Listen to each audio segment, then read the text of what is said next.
ஹே everyone, இன்றைக்கி எப்படி வீட்டிலே வீட் பிரெட் ஈஸியாக பண்ணுறதுன்னு பார்க்கலாமா? ஃபர்ஸ்ட் ஒரு மிக்சிங் பவுலில் கோதுமை மாவு, இன்ஸ்டன்ட் ஈஸ்ட், சுகர், சால்ட் போட்டு மிக்ஸ் பண்ணிக்கோங்க. அப்புறம் மிதமான சூட்டில் இருக்கிற தண்ணி கொஞ்சம் கொஞ்சமாக ஆட் பண்ணி பிசைஞ்சு எடுத்துக்கோங்க. வார்ம் மில்க் ஆட் பண்ணி ஒரு 10 நிமிஷத்துக்கு நீட் பண்ணிட்டீங்கன்னா சாஃப்டான டவ் கிடைக்கும். இதை ஆயிலில் க்ரீஸ் பண்ண பவுலில் போட்டு வெட் கிளாத்தால் கவர் பண்ணி 1 to 2 hours ப்ரூஃபாக விட்டுருங்க. பஃப்டப் ஆகி வந்திருக்க டவ்வை ஜென்டலாக பஞ்ச் பண்ணி விட்டுட்டு ஃப்ளோரில் போட்டு தின் ஷீட்டாக தேய்ச்சி பிரெட் டின்னுக்கு ஃபிட் ஆகிற மாதிரி ரோல் பண்ணி திரும்ப கவர் பண்ணி 30 minutesக்கு ப்ரூஃபாக விட்டுருங்க. அப்புறம் மில்க் வச்சு டவுக்கு மேலே ப்ரஷ் பண்ணி விட்டுருங்க. அப்போ நல்லா ப்ரௌன் ஆகி வரும். இதை நான் 190 degree Celsiusக்கு 25 to 30 minutesக்கு பேக் பண்ணி எடுத்துக்கோங்க.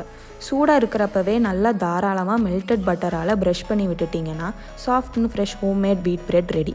This bread is a total game changer. Don't forget to like and subscribe for more.